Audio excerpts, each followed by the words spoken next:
Olá! Usar um filme para deixar a aula mais dinâmica é uma ideia e tanto, né? É uma ferramenta poderosa. Mas aí sempre bate aquela dúvida. É só dar o play ou tem alguma regra? Será que isso pode dar algum problema legal? Bom, exatamente isso que a gente vai desvendar agora. Pois é. Essa é a pergunta de US$ 1 milhão, certo? Pode ou não pode? E a resposta, como a gente vai ver, não é um simples sim ou não. A chave do mistério está toda nos detalhes. E é nesses detalhes que a gente vai mergulhar.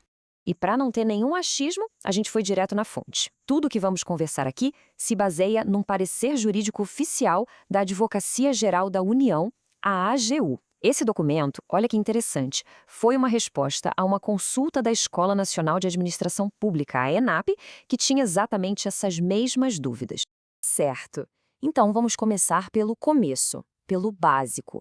Antes de falar das saídas e das exceções, a gente precisa entender qual é a regra principal que vale para qualquer obra criativa, seja um filme, um livro, uma música.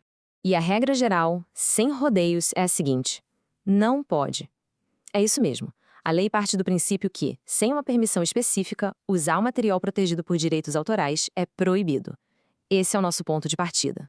E a nossa lei brasileira, a Lei de Direitos Autorais, é super clara quanto a isso. O artigo 29 deixa bem explícito: para reproduzir um pedacinho que seja, ou para exibir a obra inteira, é necessária uma autorização. E não é qualquer autorização não, tem que ser prévia e expressa, ou seja, combinada com o dono dos direitos antes e de preferência por escrito. Ok, mas calma. É aqui que a história começa a ficar interessante. A própria lei, que parece tão restritiva, abre uma porta bem importante, uma brecha pensada justamente para o ambiente de ensino. E essa porta que se abre é, na verdade, a solução que todo educador procurava. É uma exceção que está lá na lei, criada de propósito para fins educacionais. É aqui que o jogo vira. O pulo do gato está no artigo 46 da lei. Ele diz basicamente que a reprodução de pequenos trechos de qualquer obra não é considerada uma infração. Mas, claro, tem algumas condições. O uso tem que ter um objetivo puramente didático. Não pode atrapalhar a exploração comercial normal da obra, ou seja, não pode fazer com que o filme venda a menos e nem pode prejudicar o autor. Tá legal, a lei fala em pequenos trechos, mas aí vem a parte mais complicada e mais subjetiva de todas. O que, afinal de contas, é um pequeno trecho? 2 minutos? 10% do filme? Como é que a gente define isso? E aí que mora o problema. A lei não dá essa resposta. Ela não define um tempo, nem uma porcentagem. É uma área cinzenta. Por isso, a recomendação oficial da AGU é usar o bom senso. A análise tem que ser feita caso a caso, pensando na proporção do trecho em relação à obra inteira. E essa citação do parecer resume perfeitamente o espírito da coisa. O que mais importa não é se o trecho tem 1, 5 ou 10 minutos, mas sim o porquê dele estar sendo usado. A justificativa pedagógica, a relevância para a aula, isso sim é o critério principal. E para ajudar nesse exercício de bom senso, o parecer dá uma espécie de checklist mental com 4 fatores para a gente analisar. Primeiro, qual o propósito do uso? É didático ou é para ganhar dinheiro? Segundo, qual a natureza da obra? É um documentário, uma ficção? Terceiro, qual a proporção usada? É um pedacinho ou quase o filme todo? E por último, o mais importante, esse uso vai prejudicar o mercado do filme? As pessoas vão deixar de comprar ou alugar por causa desse trecho na aula? Beleza, agora que a gente já entendeu a teoria, vamos para a prática. Vamos aplicar esse conhecimento em 2 situações super comuns e que geram muita dúvida.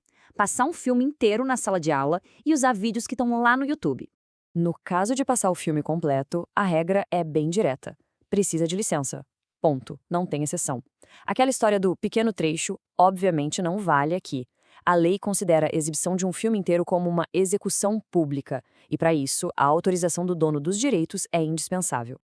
Já com o YouTube, o terreno é um pouco mais complexo. Se a gente for ler os termos de serviço da plataforma, eles dizem que o uso é pessoal e não comercial. Só que o parecer da AGU traz uma interpretação bem razoável. Ele sugere que projetar um vídeo do YouTube em sala de aula, com um fim didático claro, pode ser visto como um uso efêmero, ou seja, um uso momentâneo, que acontece ali e acaba. E isso, dentro do contexto da aula, poderia ser permitido. Mas aqui vai um alerta fundamental do próprio parecer.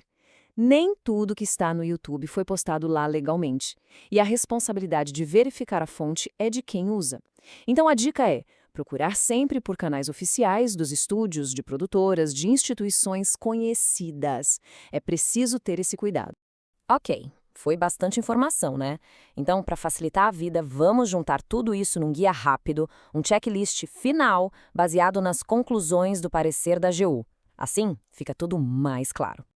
Então, vamos lá, resumindo. Sinal verde para usar pequenos trechos de filmes, desde que o objetivo seja puramente didático. Sinal vermelho para exibir filmes inteiros. Isso de jeito nenhum sem uma licença específica.